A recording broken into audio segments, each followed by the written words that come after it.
நான் ஓட்டு கேட்க நான் வரல, உங்ககிட்ட நான் ஓட்டு கேட்க வரல. ஆனா நான் வந்த நோக்கம் அரசாங்கம் உங்களை கண்டுக்கல, அது மட்டும் உறுதி. இங்க நான் இந்த கட்சி அந்த கட்சி, ஆளுங்கட்சியா எந்த கட்சி இருந்தாலும் இதுதான் நான் சொல்லுவேன். இன்னைக்கு ஆளுங்கட்சி திமுகவா இருக்கு. திமுக எலெக்ஷன் நேரத்தில் ஒரு மூட்டை தூக்கிட்டு வருவாங்க. பட்டாசு மூட்டையா, என்ன மூட்டை எடுத்து வருவான்? பண மூட்டை எடுத்து வருவான். மூட்டை மூட்டை ராத்திரில திட்டுத்தனமா, இந்த வச்சுக்கோ 500 ரூபாய் 1000 ரூபாய் 2000 ரூபாய் வச்சுக்கோன்னு மூட்டை தூக்கி திட்டுத்தனமா வந்து கொடுப்பான். ராத்திரில வந்து கொடுப்பான். ஆனா 5 வருஷம் ஏமாத்தும். கடைசி ஒரு நாள் உங்களை ஏமாத்துவான், நீங்களும் ஏமாந்துருவீங்க. இதுதான் காலங்காலமா நடக்குது. அந்த 500 ரூபாய் 1000 ரூபாய் ஆசைப்பட்டு அடுத்த 5 வருஷம் உங்க வாழ்க்கை மட்டும் இல்ல, உங்க பிள்ளைங்க பேர பிள்ளைங்க எல்லா வாழ்க்கையும் கெடுத்துட்டு. அன்னைக்கு பார்த்தா தெரியும், அந்த பணம் 1000 ரூபாய் பெருசா தெரியும். அப்புறம் அடுத்த நாள் ஓட்டு போடுறதுக்கு அப்புறம் ஐயோ பண்ணிட்டோமே, தப்பு பண்ணிட்டோமே. இதுதான் காலங்காலமா நடந்துட்டு இருக்குது. அதனாலதான் இதெல்லாம் கொஞ்சம் சிந்தியுங்கள், கொஞ்சம் நல்லா ஞாபகம் வச்சுக்கோங்க. எனக்கு என்னுடைய நோக்கம் என்ன, ஓட்டுக்காகவே இல்லை. எனக்கு ஒரு இங்க ஆட்சி மாற்றம் வரணும், நல்ல ஆட்சி நடக்கணும், நேர்மையான ஆட்சி நடக்கணும், தொழிலாளர்கள் நலன் கருதி, விவசாயிகள் நலன் கருதி. விவசாயிகள்னா என்னுடைய கடவுள். சோறு போறது அந்த நீர் மேலாண்மை, வாட்டர் மேனேஜ்மெண்ட். எங்கெங்க தண்ணி கிடைக்குதோ, தண்ணி வீணா கடல்ல போதோ, அந்த தண்ணியெல்லாம் இங்க நிரப்பணும்னு எனக்கு ஆசை.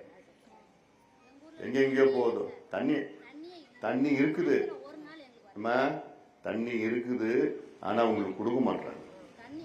என்கிட்ட ஆட்சி இருக்குதுன்னா தண்ணி என்னால உன் வீட்டுக்கு கொண்டு வர முடியும். சும்மா நான் சொல்லல. நான் தண்ணி இங்க தாமிரபரணியில அவ்வளோ தண்ணி கடலுக்கு போகுது, காவேரியில் நான் தான் சொல்றேனே. எனக்கு ஆட்சியை கொடுத்தீங்கன்னா நான் உங்களுக்கு தண்ணி கொண்டு வருவேன். தண்ணி வீணா கடல்ல போகுது. காவா மூலமா நான் இப்ப கொஞ்ச நேரத்துக்கு முன்னாடி குண்டாறுன்னு ஒரு ஆறு இருக்கு, யாருக்காவது கேள்விப்பட்டிருக்கீங்களா? குண்டாறு எங்க ஓடுது தெரியுமா? எங்க ஓடுது? உங்க ஊர்ல தான் ஓடுது. குண்டாறுன்னு. எங்க பொருளாளர் கூட தெரியல. அது 10 நாளைக்கு முன்னாடி கேட்டேன், குண்டாறு கண்டுபிடிச்சு கொடுங்க அப்படி. நான் கேட்டு பார்த்தேன், எங்கேயும் இல்லைன்னு சொல்லிட்டாங்க. அப்புறம் இந்த சினிமாவில் இந்த வடிவேலு கிணத்தை காணோன்னு பாத்தீங்களா? அது போலீஸ் ஸ்டேஷன்ல கம்ப்ளைண்ட் கொடுப்பாங்க. அதே மாதிரிதான் ஒரு கம்ப்ளைண்ட் கொடுத்தாங்க. நம்ம கட்சிக்காரன் கம்ப்ளைண்ட் கண்டுபிடிச்சு கொடுன்னு சொன்னாங்க. உடனே தேடி பார்த்தா அவ்வளோ பெரிய ஆறு உங்க ஊர் வழியா குண்டாறு போய். இப்ப அதுல என்ன செய்யணும்னா, காவேரி இருக்குது, காவேரியிலிருந்து கடலுக்கு போற மிச்ச நீர் வருஷம் காவேரியில தண்ணி அவ்வளோ தண்ணி போகுது. காவேரி தான் தமிழ்நாட்டில் பெரிய ஆறு. அந்த தண்ணிய 50 டிஎம்சி 500 டிஎம்சி, அவ்வளோ டிஎம்சினா 1 கோடி லட்சம் லிட்டர், 1 கோடி லட்சம் பெரிய நிறைய தண்ணி.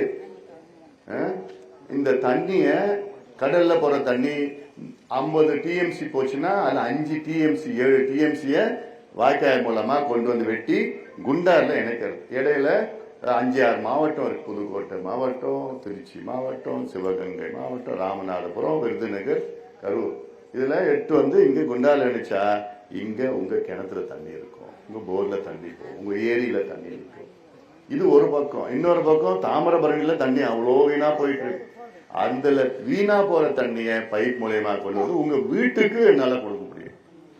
காவிரி தண்ணி உங்க நிலத்துக்கு கொடுக்க முடியும், தாமிரபரணி தண்ணி உங்க வீட்டுக்கு என்னால கொடுக்க முடியும். இது சாதாரணமான திட்டம்.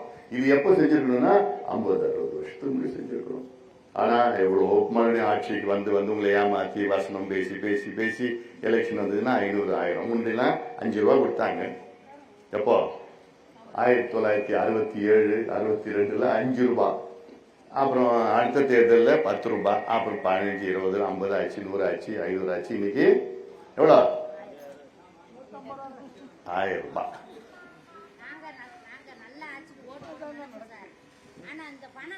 அதான் தெரியுது, அதான் மாறிடுச்சு. அதான் அதனால அதுதான் அந்த மனமாற்றம் தான் வரணும்.